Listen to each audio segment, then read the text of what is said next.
Gustavo, começando, queria ouvir um pouco da sua opinião também. A gente estava repercutindo agora há pouco sobre as falas do ministro Fernando Haddad, admitindo, talvez ali, né, poder alterar a meta do déficit zero não, a meta de superávit de 0,5 ponto percentual para o ano que vem. Se as coisas permanecerem, né, a arrecadação permanecer o mesmo. Ele ainda falou, dependendo do andar da carruagem ali. Ou seja, a gente não deve ter o déficit este ano e provavelmente não terá este superávit no ano que vem, podendo até mesmo alterar essa meta. Isso coloca em xeque o arcabouço fiscal? Mostra que o arcabouço fiscal ele não está sendo praticado. Ele até foi elaborado, votado, mas de fato, ano passado não foi cumprido, esse ano não vai ser cumprido. E no próximo ano também não, e no ano de eleição 2026, muito provavelmente, também fica abaixo do limite inferior proposto. A dúvida do mercado é, existe uma punição? Vai ter que, ano que vem, limitar o crescimento de receita ou não?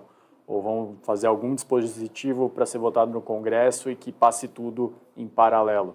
Isso é bem relevante, isso é bem importante, porque mostra um comprometimento ou não na questão fiscal. Em 2024, a gente tem visto mais discussões sobre aumento de receita, que foi a fórmula utilizada no ano passado para tentar equilibrar as contas públicas, e uma apenas mudança ou proposta de reduzir gastos, que é a questão dos supersalários, tema que já foi aprovado na Câmara dos Deputados há 2 anos, tem um impacto de 3 bilhões e 700 milhões, são 20 mil servidores públicos que recebem acima do teto do funcionalismo, que seria o presidente do Supremo Tribunal. É bem menor, obviamente, não dá um grande equilíbrio, mas já é suficiente, por exemplo, para bancar 500 mil famílias no Bolsa Família. Já é um impacto interessante. Mas, tirando isso, não tem tanta mudança para a questão de crescimento de gastos. Mas aí, quando a gente olha, trazendo essa leitura, né, a gente depois possa até falar mais, a gente pode aprofundar mais sobre este resultado de fevereiro especificamente, que vem mostrando uma despesa muito maior, um gasto muito maior, o maior do mês, inclusive na série histórica. Mas se a gente olhar principalmente para essa média de gastos do governo que vem aumentando, muitos especialistas eles já colocam ali previsão de que a dívida do Brasil, a dívida PIB, pode chegar a passar dos 85%, 86% no final de 2026. Se de fato o arcabouço não fizer o papel dele, essa dívida PIB, sim, deve continuar aumentando. Fica evidente um risco Brasil maior? Sim, tanto que é isso que é precificado na curva de juros, é isso que é precificado por investidores estrangeiros na hora de investir ou não no Brasil. O problema é que quanto mais tempo você vai colocando para frente, maior fica o montante. Maior fica o montante, maior o risco de você não conseguir honrar seu compromisso lá na frente. E existem juros sobre esse montante que também crescem. E também fica mais pesado para os próximos governos ficarem enrolando a dívida. Quando você fala sobre o crescimento nessa trajetória mais alta, é bom lembrar que durante o teto de gastos existia um limite de crescimento do salário mínimo pela inflação. Agora existe uma nova fórmula que faz um crescimento além da inflação, chamado crescimento real. Eu entendo que o foco seja para quem recebe menos, seja dar um apoio para essas famílias. Esse é um ponto. Porém, nas contas públicas brasileiras, muitos salários são linkados ao salário mínimo. Portanto, outros servidores públicos, aposentados do INSS, têm reajuste real também, não fica simplesmente no salário mínimo. E isso tem um efeito bem negativo para as contas públicas, você vai crescendo de forma mais acelerada. Gustavo, o ministro sinalizou, né, e até vem sendo bastante vocal nessa argumentação, de que depende do legislativo, né? O executivo não vai conseguir sustentar as projeções de déficit zero ou, de repente, até mesmo um superávit no ano que vem, sem aumentar a arrecadação, sem que o legislativo dê a mão e ande de mãos dadas com o executivo. E o legislativo está na dele ali, esperando alguma proposta, esperando alguma, até mesmo, sinalização do próprio executivo. O legislativo, o Congresso, não está sendo tão ativo nesse ano como a gente viu no ano passado.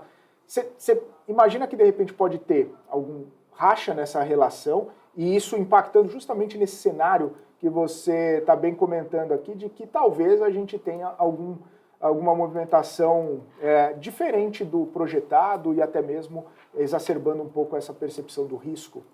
Esse ano é ano de eleição municipal, então o Congresso naturalmente já tem um recesso no meio do ano em julho, depois um recesso branco em agosto, setembro, e boa parte dos temas mais espinhosos eles não querem tratar, justamente para que não afete sua base de eleitorado, algum aliado político, ou mesmo se eles estão sendo candidatos a prefeituras. E isso vai acontecer ao longo dos próximos meses.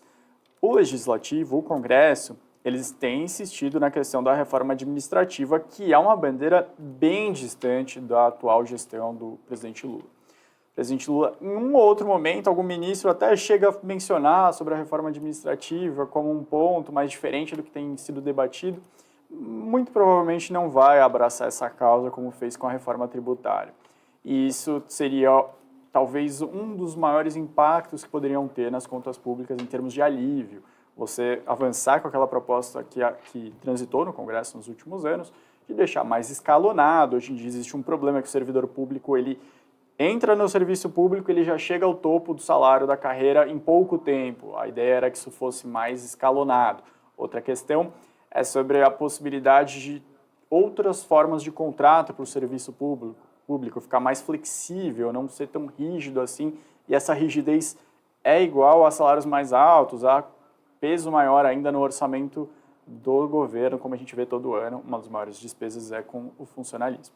E o impacto disso para o mercado? Como você enxerga todas essas incertezas diante de uma perspectiva que se tem, né, do mercado se beneficiar muito mais com o corte de juros, enfim, né, trazer melhor esse apetite para o risco, mas em contrapartida, como que o investidor calibra isso? Eu imagino que a visão do investidor ela não é tão positiva assim para o Brasil. Já é uma visão de que o Brasil ele é mediano, que ele não é um país que vai superar os outros em termos de política, em termos de aprovação de reformas, em termos de modernização nos próximos anos. Já é esperado que o Brasil não desempenhe muito bem.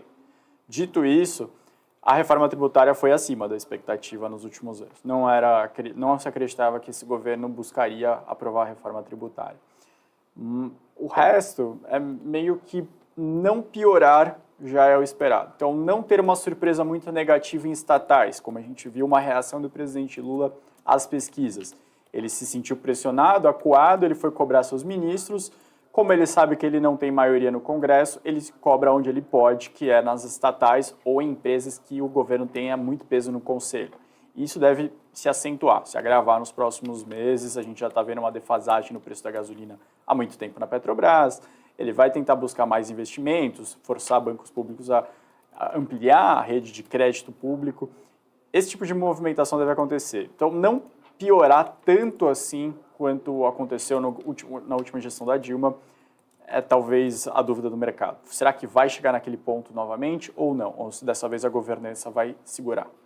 Ô Gustavo, ainda você citou essa questão da Petrobras, né? Acabou também sendo bastante importante para essa percepção, até com relatório, se não me engano, foi o próprio JP Morgan que falou, olha, não investe em estatal, vende operação em estatal.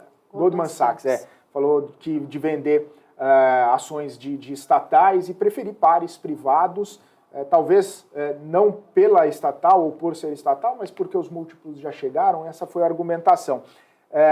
Petrobras está sempre nesse meio, né, das conversas e agora ainda com a possibilidade, ou cada vez mais com a possibilidade de uma troca no comando.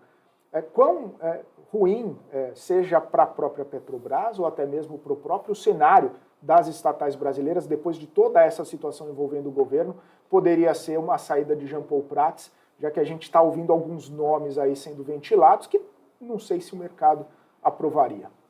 Eu acredito que a Petrobras ela já teve um desempenho muito bom no ano passado. Esse ano realmente vai sobrar muito interesse político na companhia. A dúvida é o quanto isso vai afetar o seu resultado. Como o preço do petróleo tem se mantido em patamares muito altos, mesmo com a interferência maior, a gente tem visto a Petrobras em resultados brilhantes. E isso ainda tem uma vantagem de estar junto com a escalada da questão dos postos de pré-sal ficando mais produtivos. Então, mesmo a Petrobras remando na direção contrária, a força da corrente é muito forte e a Petrobras acaba desempenhando muito bem. Mas, de qualquer forma, a gente viu o poder destrutivo que pode ser feito dentro de uma estatal há pouco mais de 10 anos, né? Menos que isso. Portanto, o mercado sabe, fica desconfiado, vai ficar atento e vai descontar na ação se sentir que vai voltar àqueles patamares. Uma troca de comando, eu acho que o Jean Paul Prats ele nunca foi bem quisto pelo mercado. Ele mesmo quando deu as entrevistas de inauguração no posto, no cargo, ele já foi com uma visão bem mais alinhada ao governo e muito menos alinhada ao acionista da Petrobras. Então, acredito que a mudança seja alguém ainda mais alinhado, alguém ainda menos preocupado com a Petrobras e mais com o que pode ser política de governo. Gustavo, e o investidor estrangeiro, né? A gente tem visto aí uma grande preocupação em relação a sustentar o nosso mercado, a nossa bolsa, muito dependente, inclusive, desse investidor estrangeiro. Tivemos uma saída de 22 bilhões até agora. O quanto realmente, de fato, toda essa questão que nós estamos discutindo aqui, possível interferência em Petrobras, Vale também, quando a gente viu pesando bastante, risco Brasil ficando evidente, até onde, né, este cenário vai deixando realmente ali, fazendo o Brasil perder ali um pouco dessa atratividade para o investidor estrangeiro? Eu entendo que o investidor estrangeiro, para o Brasil, ele está muito mais conectado com o que vai acontecer com os juros lá fora. Retorno até outro ponto. Eu acredito que ele já tem uma expectativa negativa para o Brasil, em termos de política. Ele já imagina que as coisas não vão andar de forma brilhante, que não vai ser o ideal aqui dentro. E conforme fique mais claro que as taxas de juros vão começar a cair nos Estados Unidos, com grande probabilidade em junho, o Banco Central da Europa também, volta a chamar atenção emergentes. O MSCI emergentes já não está indo muito bem esse ano. O Brasil está pior, é verdade. Acho que o Brasil, de fato, está pior que outros emergentes. Mas quando os juros começarem a cair, ficar mais claro que vai ter mais reduções ao longo dos próximos meses, volta um pouco mais o interesse. Eu entendo que para o brasileiro impacta mais, talvez, essa desconfiança em torno do governo, porque a gente está vivendo isso todo dia, a gente sabe o que é a diferença de um nome para outro no comando das estatais, num cargo de ministério, alguma fala de um político. Para o estrangeiro, ele já tem uma imagem mais negativa mesmo de nós. Ô, Gustavo, e ainda de estrangeiro, mercado, nesse pós-Copom, né, quando o Copom carregou um pouco mais na tinta em relação às incertezas, seja doméstica, seja no cenário internacional, tirou o guidance, enfim, ficou toda aquela expectativa em relação, até mesmo com a ata, se detalharia um pouco mais o nível da incerteza, que acabou até não vindo tão detalhadamente assim, mas enfim, esse cenário do Banco Central, né, de talvez não chegar nesse juro terminal esperado pelo mercado, de repente deixar o juro até um pouco mais elevado, ou a expectativa de saber os dados que vão acontecer, vão ser divulgados antes de projetar qualquer coisa. Isso também pode tirar e continua tirando essa atratividade, já que as empresas mais sensíveis não têm essa percepção de uma queda tão significativa no juro, de repente os próprios resultados mostrando que lá na frente poderia ter uma desalavancagem por conta da queda de juro, que talvez não venha. Enfim, isso pode criar um ambiente também um pouco mais pesado para a Bolsa, principalmente para essas empresas mais sensíveis? Acredito que sim. Imagino que agora para frente, talvez nos próximos meses, elas sejam um pouco mais penalizadas se o Banco Central realmente deixar bem claro que vai, no mínimo, dar uma pausa em um patamar bem mais alto do que o mercado estava projetando. Eu ainda estou no ponto que acho que até o final do ano vai para um patamar menor do que o mercado está falando. Está reajustando de 9 para 9,25, gente falando até mais perto de 10. Não acredito que seja o caso. Mas tenho minhas dúvidas também sobre como vai ser a condição dos novos membros apontados pelo governo na diretoria do Banco Central. Qual que é a cabeça deles para esse ano? A gente sabe que existe uma pressão do Haddad, uma pressão do Lula, de praticamente toda a equipe do Executivo sobre a taxa de juros. Eles gostariam que ela fosse reduzida para um patamar menor. O que faz mais sentido para quem está no Banco Central novo agora? É realmente votar já e entrar em discordância com a gestão atual do Banco Central para juros menores? Ou esperar 2025 com o comando do Banco Central em suas mãos e sair com aquele que foi o que reduziu a taxa de juros para um patamar menor? Isso me deixa talvez um pouco em dúvida sobre como vão ser os próximos passos do Banco Central. Porém, pensando no que tem precificado na curva de juros para 2025, aí eu já discordo bastante do mercado, porque eu imagino 2 cenários, um positivo e um negativo. O cenário positivo é que em 2025 a gente entra com uma inflação mais controlada, com com externos já com juros menores e discutindo ainda taxas menores pela frente, com a parte fiscal minimamente equilibrada, com algum sinal de melhora, e isso possibilita você chegar em juros menores que 8. Um cenário negativo seria o contrário, seria você ter um cenário externo até mais estranho, os bancos centrais grandes indo de forma lenta, mas você tem uma pressão política tão grande para que se reduza juros, uma pressão em cima do Banco Central, nomes mais alinhados com essa visão de reduzir juros a qualquer custo, que você aí reduz, de fato, os juros para baixo de 8 também, minha visão, mas teria uma pressão inflacionária. O presidente já deixou várias vezes claro que utilizaria a reserva se tiver uma pressão inflacionária via câmbio, que a visão dele é que para esses momentos precisa utilizar sim, e ele faria essa intervenção cambial também. Então, para 2025, eu vejo oportunidade ainda na curva de juros. Para 2024, de fato, o cenário ficou um pouco mais confuso. Se vai chegar já a um patamar menor agora, se eles esperariam mais passos dos outros bancos centrais para chegar em patamares menores, ou ficaria só para o ano que vem? Gustavo, final do mês aí praticamente, né? Hoje é 27, estamos acabando o mês de março.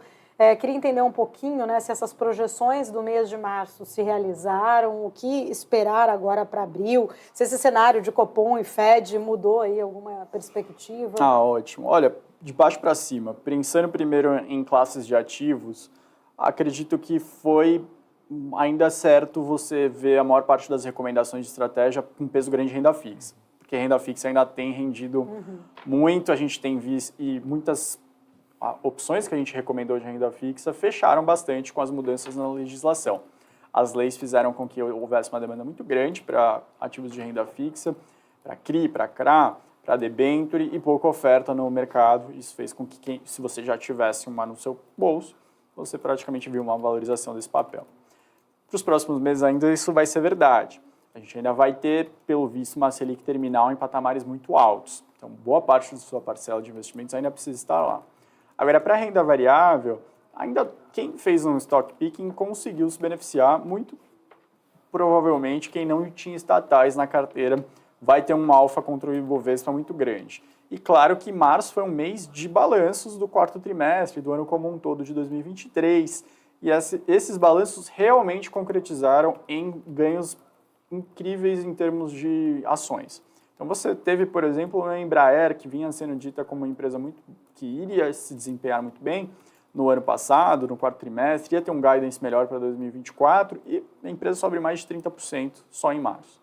Você teve as construtoras, que muitas delas tiveram resultados bons, ela tem empresas do setor de construção com destaque positivo no mês de março, você teve também empresas em outros setores que reportaram muito bem. E, óbvio, se você faz uma operação long and short, você teve empresas que já era esperado que fossem muito mal, mostrando prejuízos grandes no quarto trimestre, no ano de 2023. Então, surgiu, sim, muita oportunidade. E para abril, agora, a gente não tem mais os balanços, mas você vai ter prévia operacional de construtora, você vai ter essa discussão sobre juros, vai parar em patamares mais altos ou menores. Se parar em patamar mais alto, a gente sabe que bancos e seguradoras se valorizam. Se for para menor, aí você pode ter uma exposição maior na parte de varejo, na parte de construção. Bom, construção aí repete. Gustavo, você falou, né? Foi uma temporada de resultados agora, março, principalmente, maciçamente, a maioria das companhias divulgando seus números. Foi uma temporada de surpresas na sua percepção? Até porque a gente via, né? Divulgava resultado, algumas empresas iam bem, mas muitas delas acabaram indo muito mal, né? No pregão seguinte. Obviamente que é uma reação imediata do mercado, e até mesmo algumas companhias que o pessoal falava assim, não, vai vir mais ou menos, só que tem um guidance bom, eu cito até JBS agora, né? Muita gente falou, não, é top picking do setor e tudo mais, tá o ciclo do gado virando, mas deve estar caindo bastante aí depois do resultado. Minerva, a mesma coisa por conta da questão da Argentina. Enfim, essa temporada de resultados, que ainda não acabou, mas pode ser colocada ali como uma temporada de surpresas de alguma forma? Eu acho que olhando para o macro abaixo, a parte de proteína animal, a parte de commodities, ela já estava meio clara quem teria um trimestre melhor ou pior. Commodities metálicas tiveram um último trimestre do ano passado um pouco melhor, mas quando o investidor olhou mais para o ano, aí foi uma foto mais negativa. A parte de proteína animal, mesma coisa. Primeiro porque 2022 foi um ano muito forte para essas empresas. Então, quando você compara com 23, fica uma imagem de que piorou as coisas de forma considerável. E muitas vezes nem foi isso. Foi só uma oscilação do preço. Não é que a empresa está encolhendo. Acho diferente, por exemplo, do que está acontecendo com a Casas Bahia, que apresenta um prejuízo de 1 bilhão num trimestre. Aí, realmente, é algo do trimestre. Não é uma commodity que oscila de um ano para o outro. Não é que a parte da camiseta, do eletrodoméstico em 22 estava muito caro e em 23 caiu muito. Não foi isso que aconteceu. É uma estratégia da empresa de se reorganizar, fechar muita loja, fazer muita demissão, diante de uma pressão também. As lojas não estavam dando resultado, ela está há 6 trimestres dando prejuízos seguidos. E isso em meio a uma concorrência voraz de estrangeiros, de um mercado livre anunciando 23 bilhões de investimento. Então não está fácil, de fato, para essa companhia. Agora, as de commodities, as que seguem um preço mais internacional, aí o que você pode fazer sempre é olhar como que foram os 3 últimos meses, por mais que essa informação já seja pública e que teoria de mercados vai falar que a informação já estaria incorporada na ação, o que a gente vê na época de resultado é que não está. Que realmente, depois do resultado, muita gente reage ao que aconteceu com esse desempenho nos últimos meses. O que esperar de Casas Bahia, Gustavo? A minha opinião não é muito positiva para a empresa. Ela precisaria se reinventar, ter algum diferencial que eu não consigo enxergar hoje. E isso não parece que é o frete, ser muito rápido. Por enquanto, ela tem uma posição de defesa de ser uma empresa que entrega em muitas cidadezinhas pequenas que outras grandes ainda não chegam, mas a perspectiva é que algum momento chegue. A gente tem visto muito investimento em galpão logístico, mas me parece que é algo que vai sangrar por muito tempo ainda, infelizmente. Gustavo, aproveitando, né, a gente viu, e muita gente, né, na carteira recomendada, inclusive, de várias casas, falando de Vivara, e a gente viu a movimentação forte que teve na companhia recentemente. Como que sai, né, de uma situação dessa, que talvez não seja nem provocada pelo operacional, é mais uma questão de governança, mais uma questão de mudanças, né, no comando da companhia que trazem um pé atrás do investidor? Poxa, essa é uma pergunta muito boa, Felipe, porque a gente ficou muito se perguntando nesses últimos meses se a gente ia colocar a Vivara na carteira, a gente decidiu para não pôr.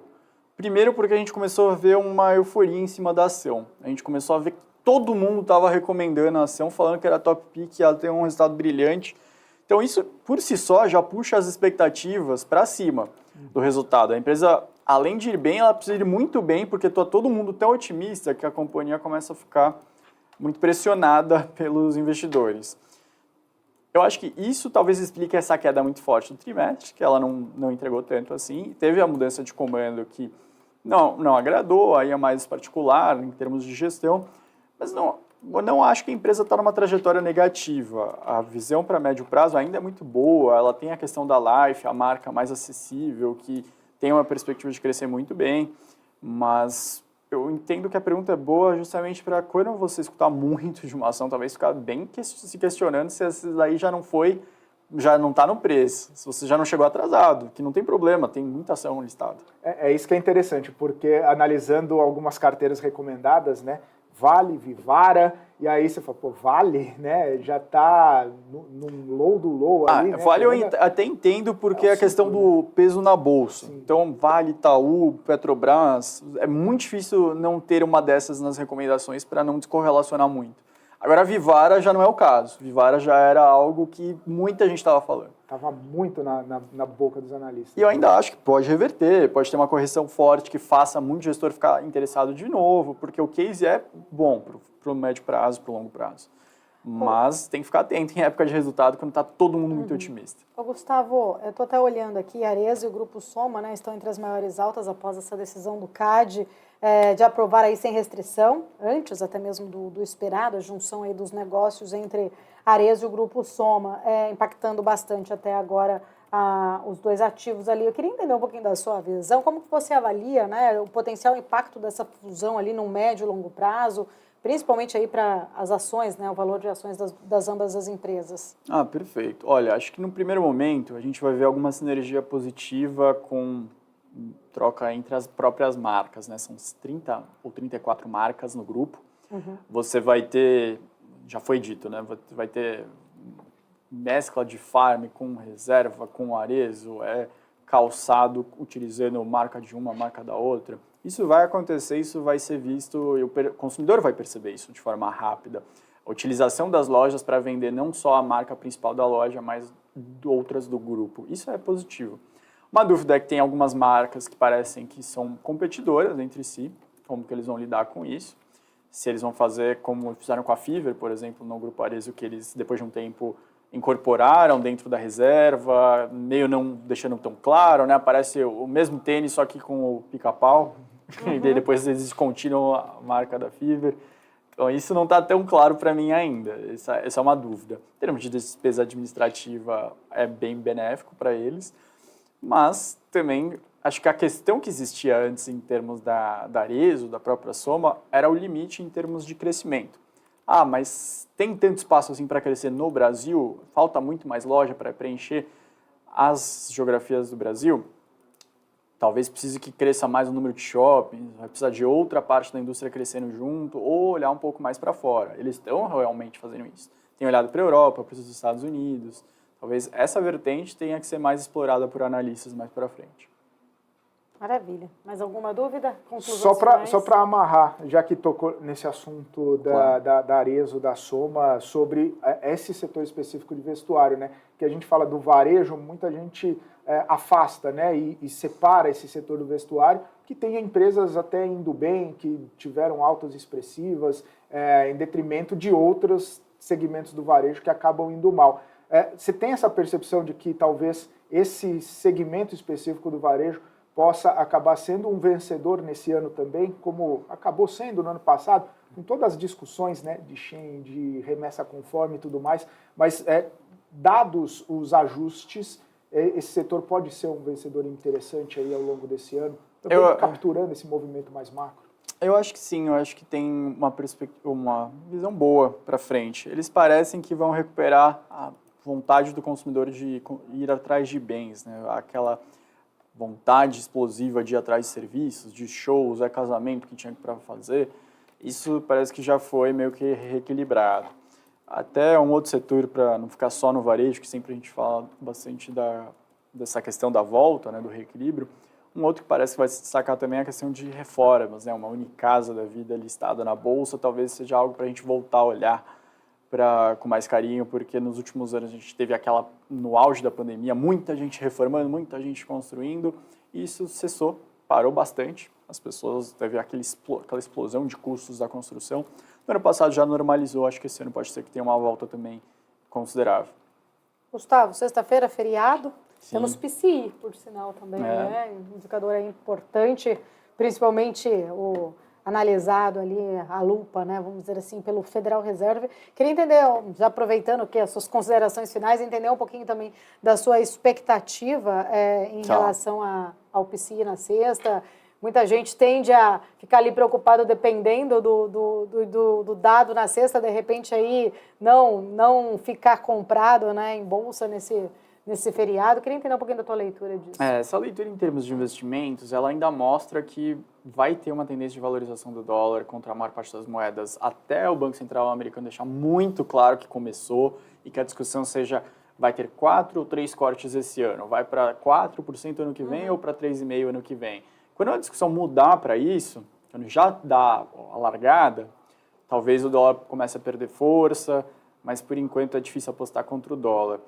E pensando em PCI, em dados de inflação, dados de mercado de trabalho americano, eu imagino que eles não precisam melhorar muito, ou uma piora marginal também não vai mudar muito o cenário do Banco Central norte-americano. Tá? Acho que o cenário já foi atingido há alguns meses. Imagino que desde o final do ano passado eles já se sentem confortáveis para pensar em corte de juros. Eles só querem mais tempo, mais efeito, talvez, na prática da política monetária em patamares mais altos, nos 5,5%. Mas vai chegar, a gente já está virando agora o primeiro trimestre para o segundo.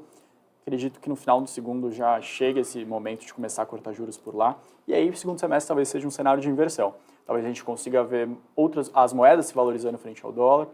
A gente consiga ver mercados emergentes receberem um fluxo mais positivo de investimentos, aí renda variável e renda fixa. Por enquanto, Europa, Estados Unidos estão enxugando bastante o mercado, com as rendas fixas em patamares altos, todo mundo tentando aproveitar isso que não acontecia há décadas, né, de ter essas taxas pagando muito bem, de ter bonds pagando taxas tão altas. Então, todo mundo tentando aproveitar esse último fôlego, esse último nado, para realmente ter isso na carteira nos próximos anos. Quando começar a mudar a situação, aí realmente favorece mais a gente. Por enquanto, vai ser bem mais difícil. Maravilha, Gustavo. Quero agradecer. Obrigada. Bom feriado, boa Páscoa. Boa Páscoa para todos aqui. Até mais. Aproveitem bastante o feriado. Obrigada.